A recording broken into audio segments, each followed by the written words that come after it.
نحمدہ ونصلی ونسلم علی رسولہ الکریم اما بعد اعوذ باللہ من الشیطان الرجیم بسم اللہ الرحمن الرحیم وَلَقَدْ زَيَّنَّا السَّمَاءَ الدُّنْيَا بِمَصَابِيحَ وَجَعَلْنَاهَا رُجُومًا لِلشَّيَاطِينِ وَأَعْتَدْنَا لَهُمْ عَذَابَ السَّعِيرِ صدق اللہ العظیم وصدق رسولہ النبی الکریم الامین وَنَحْنُ عَلَى ذَلِكَ لَمِنَ الشَّاهِدِينَ وَالشَّاكِرِينَ وَالْحَمْدُ لِلَّهِ رَبِّ الْعَالَمِينَ۔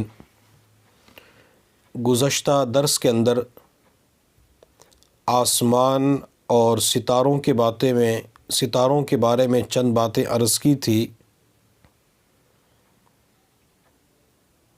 ابھی خطبے کے اندر جو آیت مبارکہ پڑھی گئی ہے یہ سورہ ملک کی آیت نمبر 5 ہے۔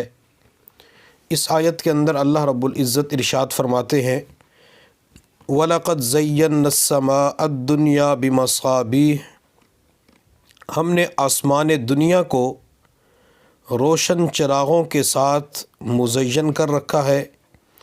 وَجَعَلْنَاهَا رُجُومًا لِلشَّيَاطِينِ، اور ہم نے انہیں شیاطین کو مارنے کا ذریعہ بنا رکھا ہے۔ وَأَعْتَدْنَا لَهُمْ عَذَابَ السَّعِيرِ، اور ہم نے ان شیاطین کے لیے دہکتی ہوئی آگ کا عذاب تیار کر رکھا ہے۔ اب یہاں پہ اللہ رب العزت نے آسمان دنیا کا تذکرہ فرمایا کہ ہم نے آسمان دنیا کو مصابیح کے ذریعے مزین کر رکھا ہے۔ آسمان دنیا سے مراد جو ہمیں آسمان نظر آتا ہے، اور مصابیح سے مراد یہ ستارے اور اجرام فلکی ہے کہ اللہ تعالیٰ نے آسمان کو ستاروں کے ذریعے مزین کر رکھا ہے۔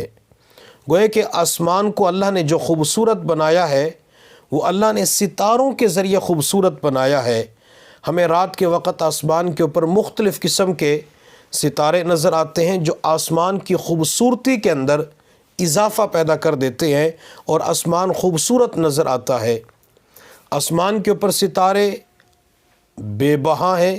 ایک مرتبہ حضرت عائشہ صدیقہ رضی اللہ تعالی عنہا نے حضور صلی اللہ علیہ وسلم کی خدمت میں عرض کیا، اللہ کے نبی، کیا کسی کی نیکیاں آسمان کے ستاروں کے برابر بھی ہو سکتی ہے؟ تو میرے محبوب صلی اللہ علیہ وسلم نے ارشاد فرمایا، عائشہ، عمر کی نیکیاں آسمان کے ستاروں کے برابر ہیں یا زیادہ ہیں۔ تو حضرت عائشہ صدیقہ رضی اللہ تعالی عنہ پریشان ہو گئی کہ اللہ کے نبی نے عمر کا نام لیا ہے، میرے ابا والد ابو بکر کا نام نہیں لیا۔ تو حضور صلی اللہ علیہ وسلم نے ارشاد فرمایا، عائشہ پریشان نہ ہو، تیرے والد ابو بکر نے جو ایک رات میرے ساتھ غار ثور کے اندر گزاری تھی، عمر کی پوری زندگی کی نیکیاں اس ایک رات کا مقابلہ نہیں کر سکتی۔ تو سیدنا ابو بکر صدیق رضی اللہ تعالی عنہ کی جو نیکیاں ہیں وہ آسمان کے ستاروں سے زیادہ ہیں۔ اور پھر ایک حدیث کے اندر نبی علیہ السلام نے ارشاد فرمایا کہ حوض کوثر کے اوپر جہاں پانی پلایا جائے گا محشر کے میدان کے اندر، تو اس حوض کے کنارے کے اوپر گلاس سونے اور چاندی کے رکھے ہوئے ہیں۔ نبی علیہ السلام نے ان کی جو تعداد بتلائی ہے وہ آپ نے آسمان کے ستاروں سے زیادہ بتلائی ہے۔ تو گویا کہ آسمان کے ستاروں سے زیادہ اس حوض کے کناروں کے اوپر گلاس رکھے ہوئے ہیں۔ اب آسمان کے اوپر جو ستارے ہیں یہ ستارے آسمان کی خوبصورتی کے اندر اضافہ کرتے ہیں۔ اور ستاروں کے حوالے سے ایک حدیث یاد آ گئی، وہ حدیث اکثر جمعۃ المبارک کے دوسرے خطبہ کے اندر پڑھی جاتی ہے، اصحابی کالنجوم، میرے صحابہ ستاروں کی مانند ہیں، اور ان میں سے تم جس کو پکڑ لو گے ہدایت پا جاؤ گے۔ تو گویا کہ نبی علیہ السلام نے اپنے صحابہ کو ستاروں کی مانند قرار دیا ہے۔ جیسے لوگ جب تک یہ لائٹ نہیں آئی تھی، جب تک یہ بجلی کا نظام نہیں تھا اور اس وقت گھروں کے اندر چراغ جلتے تھے، تو سفر کرنے والے ستاروں کو دیکھ کر اپنی منزل کا پتہ لگا لیا کرتے تھے کہ اس ستارے کے ذریعے ہم نے فلاں جگہ پہنچنا ہے، اس ستارے کے ذریعے فلاں جگہ رکنا ہے۔ تو میرے محبوب صلی اللہ علیہ وسلم نے اپنے صحابہ کے بارے میں فرمایا کہ یہ بھی ستارے ہیں۔ کیا مطلب؟ کہ جن کے تم لڑ لگ جاؤ گے، جن کو پکڑ لو گے، اللہ تعالیٰ تمہیں بھی وہاں ہدایت عطا فرما دیں گے، تمہیں بھی سیدھے راستے کا پتہ چل جائے گا۔ بعض مرتبہ لوگ مختلف صحابہ کرام کے بارے میں زبان کو قابو میں نہیں رکھ سکتے، کہتے صحابہ کرام کے درمیان اختلاف ہوا تھا، کبھی حضرت امیر معاویہ رضی اللہ تعالیٰ عنہ کا نام لیتے ہیں، کبھی کسی اور صحابی کا نام لے لیتے ہیں۔ میں اختلافات کی طرف نہیں جانا چاہتا۔ صحابہ کرام کا آپس کے اندر جو بھی اختلاف تھا وہ نفسانیت کی بنیاد کے اوپر نہیں تھا، بلکہ وہ اجتہاد پر تھا۔ اور حضرات صحابہ کرام، کوئی بھی صحابی ہو، میرے محبوب صلی اللہ علیہ وسلم کے صحبت میں آ کے جس نے کلمہ پڑھ لیا، صحابی بن گیا، اللہ نے فرما دیا اولئک ھم المؤمنون حقا، یہ سارے کے سارے سچے ہیں۔ امام شافعی رحمۃ اللہ علیہ اور حضرت عمر بن عبدالعزیز رحمۃ اللہ علیہ کے بارے میں آتا ہے، ان سے کسی نے حضرات صحابہ کرام کے اختلافات کے بارے میں پوچھا کہ فلاں فلاں صحابی کا اختلاف ہوا، تو حضرت عمر بن عبدالعزیز رحمۃ اللہ علیہ نے فرمایا کہ اللہ رب العزت نے ان لوگوں کے خون سے ہماری تلواروں کو پاک رکھا ہے۔ کیا مطلب؟ کہ ہماری تلواروں نے ان کے خون کے اندر حصہ نہیں لیا۔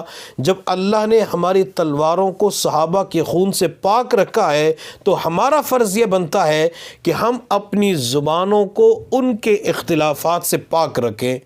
گویا کہ جب بھی صحابہ کرام کا اختلافی مسئلہ آئے، وہ کسی بھی صحابی کا، وہ جنگ جمل کے بارے میں آتا ہے، جنگ صفین کے بارے میں آتا ہے، وہاں پہ ہم خاموشی اختیار کریں۔ شاہ ولی اللہ محدث دہلوی رحمۃ اللہ علیہ نے بھی یہی لکھا ہے کہ صحابہ کے اختلاف کے اندر انسان اپنی زبان کو خاموش رکھے، ایک جملہ بھی استعمال نہ کرے۔ اگر ہم نے صحابہ کی ذات کو نشانہ بنایا تو پھر قرآن کے اوپر سے ہمارا اعتماد اٹھ جائے گا، اگر صحابہ کی ذات کو نشانہ بنایا تو پھر سنت کے اوپر سے، حدیث کے اوپر سے ہمارا اعتماد اٹھ جائے گا۔ ہمارے تک جو دین پہنچا ہے، ہمارے تک جو قرآن پہنچا ہے، یہ قرآن صرف اور صرف حضرات صحابہ کرام کی وجہ سے پہنچا ہے۔ تو نبی علیہ السلام نے صحابہ کے بارے میں فرمایا کہ میرے صحابہ ستاروں کی مانند ہیں۔ تو آسمان کے جو ستارے ہیں یہ آسمان کی زینت کے لیے ہیں۔ اور دوسرا میرے اللہ نے فرمایا وَجَعَلْنَاهَا رُجُومًا لِلشَّيَاطِينِ، کہ ان ستاروں کو شیاطین کو مارنے کا کام لیا جاتا ہے۔ اب ستارے شیاطین کو کیسے مارے جاتے ہیں اور شیطان ان ستاروں کے لگنے کے ذمہ دار کیوں بنتے ہیں؟ تو اس کی وجہ یہ ہے کہ حضور صلی اللہ علیہ وسلم کی ولادت باسعادت سے قبل، آپ کی تشریف آوری سے قبل، آپ کی آمد سے قبل، یہ شیاطین آسمان کی طرف جاتے تھے اور وہاں سے کچھ چیزیں لے کر آتے، یعنی آسمان سے چیزوں کو سنتے تھے جو فرشتے آپس کے اندر گفتگو کرتے، اور اس کے اندر اپنی طرف سے جھوٹ ملا کے وہ کاہنوں کو، نجومیوں کو بتایا کرتے تھے۔ پھر کاہن نجومی لوگوں کو بتاتے تھے، لوگ اعتماد کرتے تھے کہ انہیں تو غیب کا علم ہے، یہ باتیں بتا دیتے ہیں۔ جب نبی علیہ الصلوۃ والسلام کی تشریف آوری ہوئی تو جنات اور شیاطین کا سلسلہ آسمان کی طرف جانے والا بند کر دیا گیا۔ جب بھی کوئی شیطان جن آسمان کی طرف جانے کی کوشش کرتا ہے تاکہ وہاں کی خبریں لا کے زمین والوں کو بتائے تو اسے ایک شعلہ، ستارہ مارا جاتا ہے، اور حقیقت کے اندر ستارہ مارا نہیں جاتا بلکہ ستارے کے اندر سے ایک شعلہ نکلتا ہے، روشنی نکلتی ہے، وہ روشنی اسے ماری جاتی ہے جس کی وجہ سے وہ ختم ہو جاتے ہیں یا زمین کی طرف آ جاتے ہیں۔ تو ان ستاروں کے ذریعے جنات اور شیاطین کو مارنے کا کام بھی لیا جاتا ہے۔ اور آگے اللہ نے فرمایا وَأَعْتَدْنَا لَهُمْ عَذَابَ السَّعِيرِ، کہ ہم نے ان شیاطین کے لیے دہکتی ہوئی آگ کا عذاب بھی تیار کر رکھا ہے۔ تو اللہ رب العزت نے اس آیت کے اندر آسمان کی بناوٹ اور آسمان کے ستاروں کا تذکرہ کیا، پھر آسمان کے جو ستارے کیوں بنائے اللہ نے وہ بھی بتا دیا۔ تو ہمیں چاہیے کہ ہم قرآن عظیم الشان کی جو تعلیمات ہے ان کو سمجھنے اور سیکھنے والے بنیں کہ قرآن ہم سے کیا کہہ رہا ہے، قرآن ہم سے کیا مانگتا ہے، قرآن ہمیں کن چیزوں کی تعلیم دیتا ہے۔ اگر قرآن عظیم الشان کی پیروی کرنا شروع کر دی، انشاءاللہ ہم ہدایت پا جائیں گے، اور قرآن کو سیکھنے کی وجہ سے ہمارے لیے زندگی گزارنا آسان ہوگا، دونوں جہانوں کی سعادتیں ہمارا مقدر بن جائیں گی۔ یہاں پہ جنات اور شیاطین کی بات آئی ہے، تو جنات اور شیاطین یہ بعض مرتبہ لوگ ان سے پریشان ہوتے ہیں کہ ہمیں بڑا تنگ کیا ہوا ہے، تو انشاءاللہ اگلے درس کے اندر جنات اور شیاطین کے حوالے سے بات کریں گے، کیا یہ انسان کو نقصان پہنچاتے ہیں یا نہیں پہنچاتے، اور کیا جنات اور شیاطین کے اندر حضرت انسان سے زیادہ طاقت و قوت پائی جاتی ہے۔ اللہ رب العزت نے زندگی عطا فرمائی، تو اس حوالے سے انشاءاللہ چند باتیں جو بھی اللہ توفیق دے گا گوش گزار کریں گے۔ اللہ تعالیٰ سے دعا ہے کہ اللہ تعالیٰ ہم سب کو سمجھنے اور عمل کرنے کی توفیق عطا فرمائے۔